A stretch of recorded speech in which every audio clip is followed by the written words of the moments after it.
Hello everyone, this is Abhishek Singh and we are doing revision summary of EMFT, and this is the 13th part of this revision summary series. And in this series we are going to look at solenoids and vector potential. So without much delay, let's get started. So solenoid, okay. So we will see two types of solenoid in this lecture. One is a practical solenoid and one is an ideal solenoid. Okay, so in the case of practical solenoid, what do we have? We have a wire coiled on a given core. Okay, so it looks something like this. Let me draw the solenoid first. Let's say you have a wire and a different wire. Sorry, you have a cylindrical core. These are not wires. You have a cylindrical core, something like this, and you have wires wounded on it. Let's say the color of wire is orange and the wire is something like this.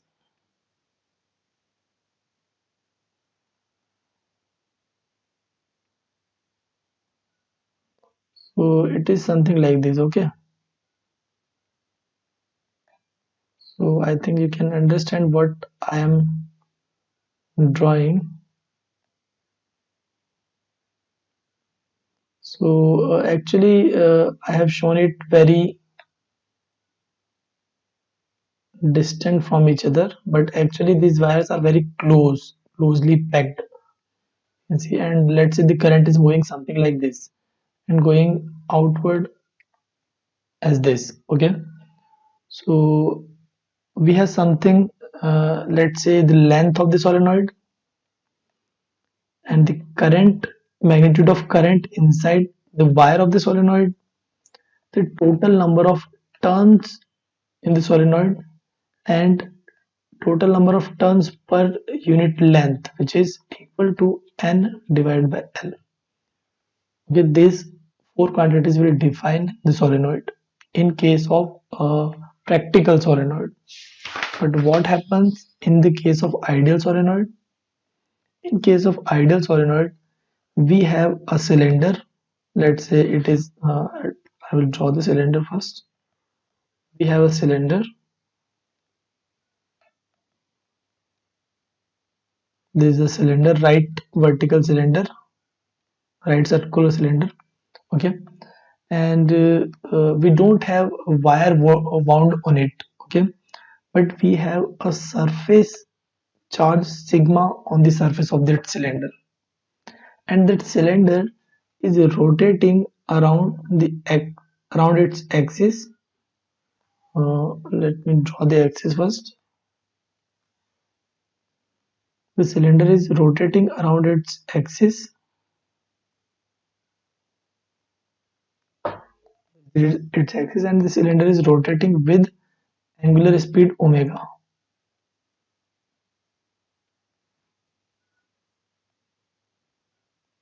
So virtually it is like very closely packed, very closely wound, infinite number of circular rings of wires. Okay, so it will serve something like this. Infinite number of wires are rotating. These are the wires.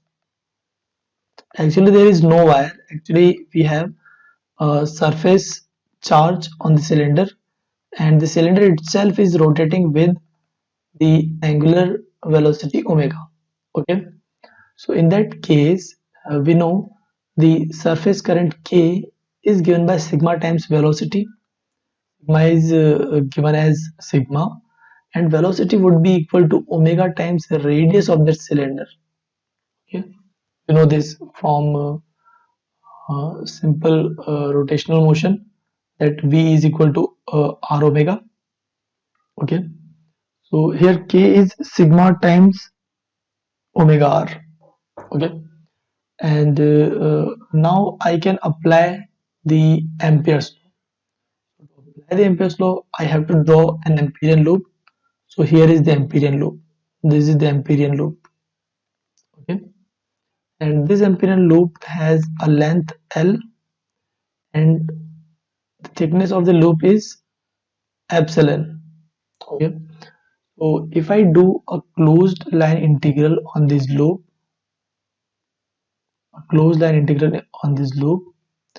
then you can see the magnetic field would be in the direction. You can use the right hand thumb rule. The current is in the direction of the fingers, then magnetic field would be in the direction of the thumb, which is upward. So magnetic field would be upwards inside the cylinder. And I am going to tell you a fact that magnetic field for an infinite cylinder is zero outside. So magnetic field outside of the cylinder, infinite cylinder, would be zero, always zero. And we don't know what is the value of magnetic field inside of the cylinder. So let us calculate that using the Ampere's law. And as magnetic field is in the direction z cap, and dl is in this direction for epsilon length, and in this direction for epsilon length. Both these directions are perpendicular to magnetic field direction. So I am going to solve the Ampere law here using the blue marker. Closed line integral of B dot dl would be equal to mu naught times I enclosed. Okay, B dot dl can be broke. We can broke the B dot dl in four parts. So first part is B times L. The second part is 0. Third part is again 0. The fourth part, in the fourth part, B itself is 0. So it also goes to 0. Okay. Now it is equal to mu naught times I enclosed. I enclosed in this loop would be equal to K times the length of the wire, which is L. Okay. So now you can see that L will cancel, and you will get B as mu naught K. Mu naught K. This is magnetic field inside of the solenoid. Okay. So for the ideal solenoid, in this case, K is given by sigma times omega r. So B inside of this solenoid would be given as mu naught sigma omega r. Okay, and for the real solenoid case, that is the left one case, the B would be given by mu naught times K. And K in this case, in the case of practical solenoid, the K is given by N times I. N times I is equal to K. Okay, in practical solenoid, you can write it as Ni. So mu naught Ni is magnetic field inside of the practical solenoid. Both the solenoids are assumed to be infinite solenoids, and the magnetic field outside the solenoid in both the case is 0. Make note of these small points. This will help you in exam a lot. Okay, so moving forward.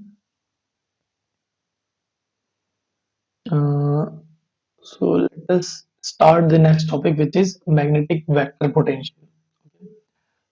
We have seen in electrostatic that we had something called as potential, which was purely a scalar quantity. So with that analogy, we can define something called as vector potential in magnetostats.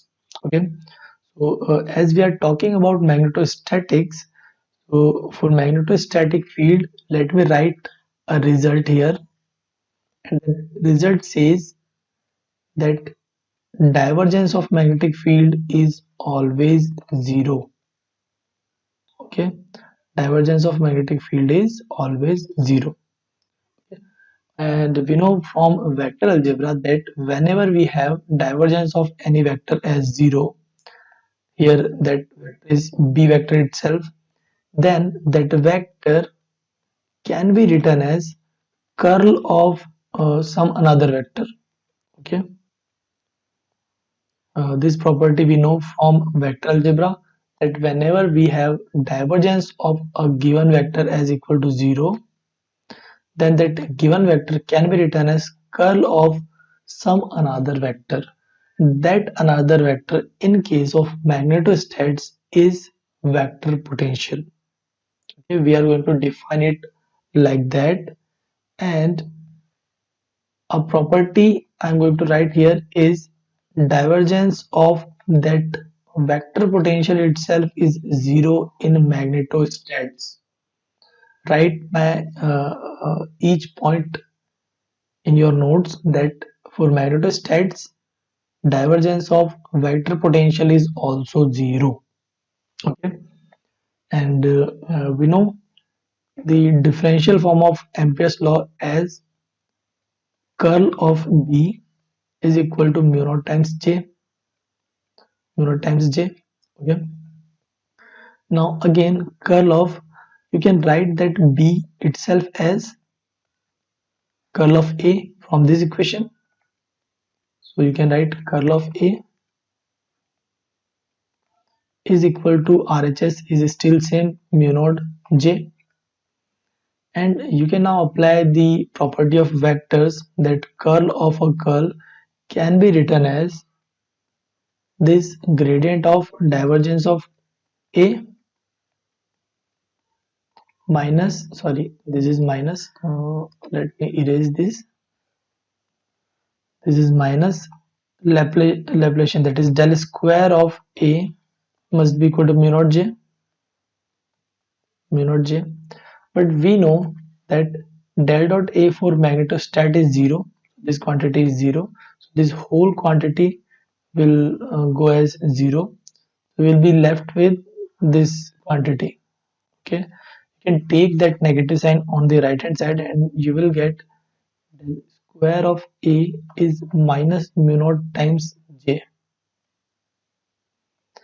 So, we have seen some similar expression like this in electrostats, and that expression was, I will write that expression here, that expression was del square of E, sorry, del square of scalar potential V was equal to rho over epsilon naught.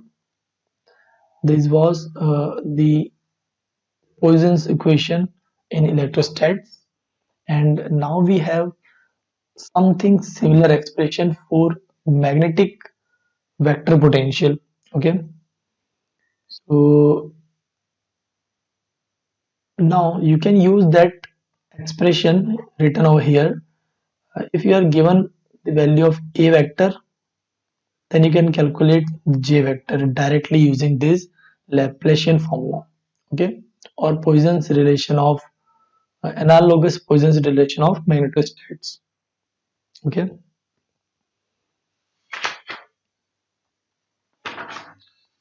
okay, so let us solve some examples to understand how to deal with magnetic vector potential.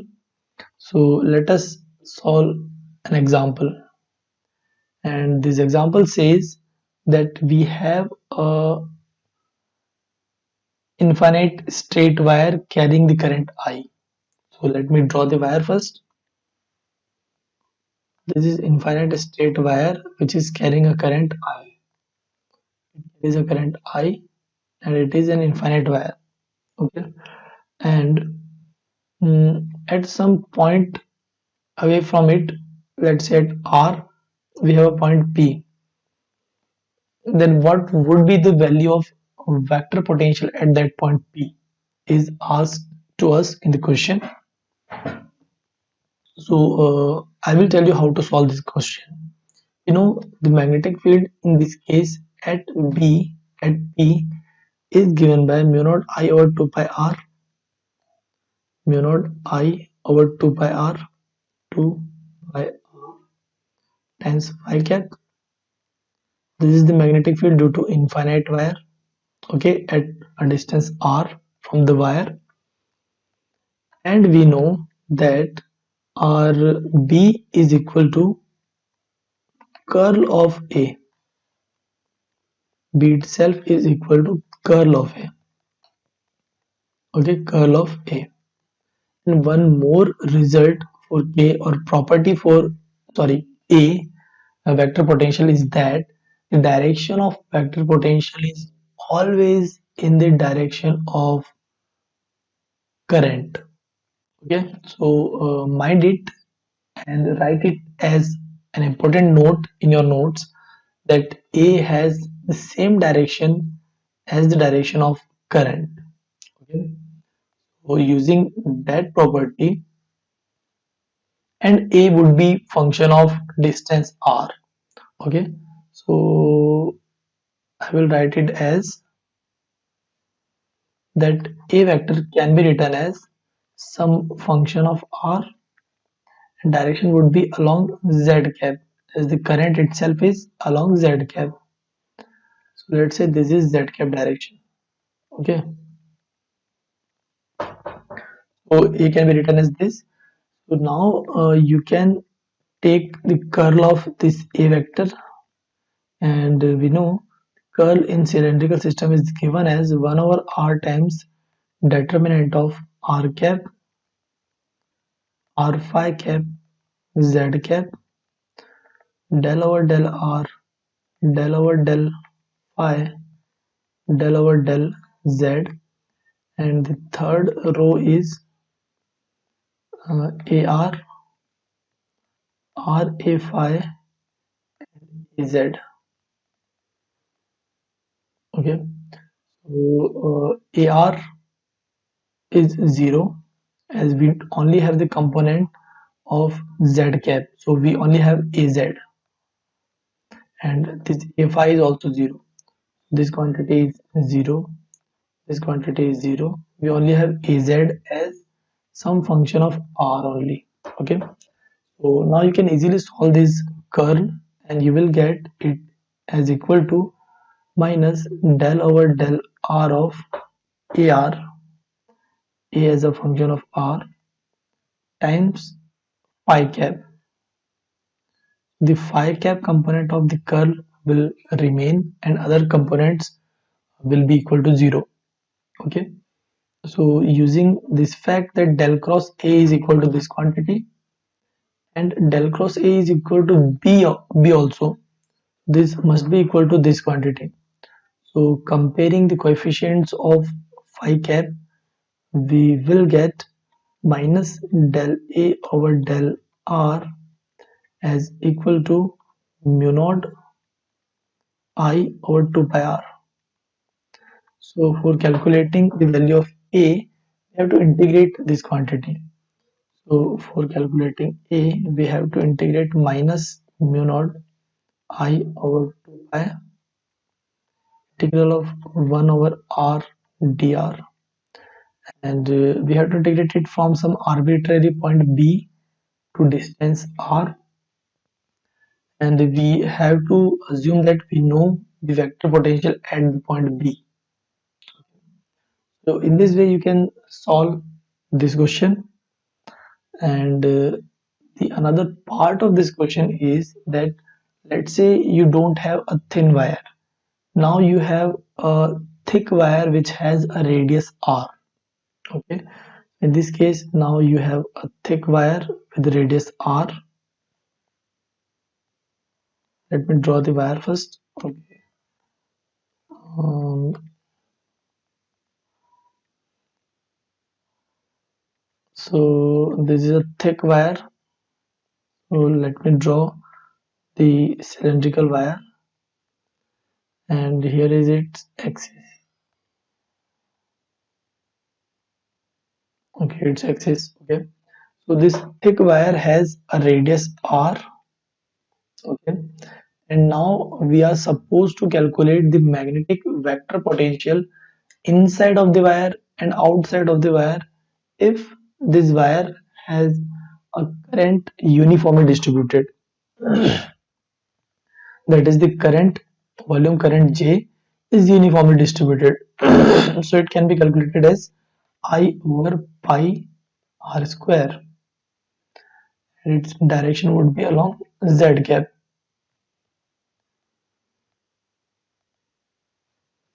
Let's say this direction of the axis is itself z cap. Okay, so this is z cap. So J can be calculated as I over pi r square. Now using the Ampere's law, which says as line integral of P dot dl would be equal to mu naught times I is current enclosed. So we know we have two cases, one inside of that wire, one as outside. So let us solve for inside case. So for inside case, you have to draw Ampere's law, something like this orange Ampere law, sorry, Ampere loop. And now you can solve it as B mod B times 2 pi R is equal to mu naught I, and I is given by J times area of that Ampere loop. J is given by I over pi R square, and area of that loop can be given as pi times small r square. That pi will cancel, and it can be written as mu naught I over r square times r square. Okay, so now this r and one r from RHS will cancel, and you can see that mod B is equal to mu naught I over 2 pi r square times r, and its direction can be calculated as phi cap using right hand thumb rule. So this is the magnetic field inside, and as we have assigned the direction, you can delete or erase this magnitude sign and put the vector on B. Okay,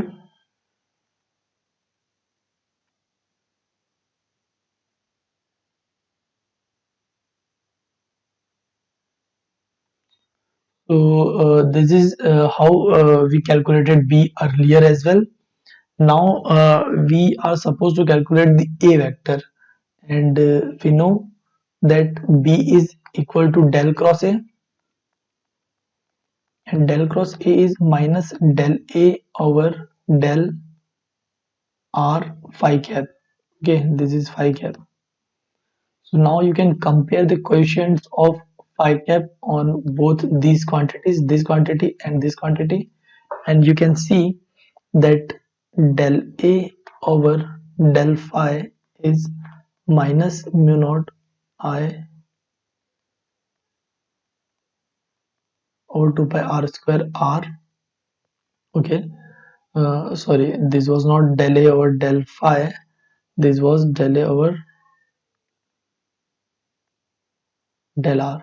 Now you can easily integrate this quantity from some arbitrary point B to a given point r. Okay, and after integration you can easily see this quantity as minus mu naught I over 2 pi r square, and the integration will r square minus b square over 2. Okay, so the A vector will come out to be equal to this quantity. The direction of A vector is always equal to current's direction, so which is z cap. Okay, so you can calculate the vector potential inside of the wire, and in the similar fashion you can calculate the vector potential outside of the wire. Okay, I am not going to solve that part, I leave that part for you. Okay, so let us see a previous year example. Okay, so you can pause the video and read the question. So this question says an infinitely long solenoid with its axis along k cap. K cap is same as z cap. Okay, carries a current I. In addition, there is a uniform charge density lambda. Marker is not working. Okay, so uniform charge density lambda along its axis. Okay, if S is energy flux, uh, I will tell you what is energy flux, and cylindrical coordinate rho phi k cap are used. Then what is the direction of S vector, that is energy flux vector. So I will tell you in this question what is energy flux vector and how you can calculate its direction. and don't mind that uh, I haven't taught you what is the electric flux and I'm directly using it in the question. We will learn this concept of energy flux in electromagnetic waves topic, which we will cover in next videos, next maybe 20th video. Okay, so for solving this question, as it is something related to solenoid, you can see in the question. I'm solving it here, and let me draw. I don't need to draw. You can see that the current, that solenoid carries a current. So the magnetic field due to a solenoid inside is in the direction of that axis of the solenoid. Axis of solenoid is along k cap. Okay, so this k cap is also the direction of magnetic field.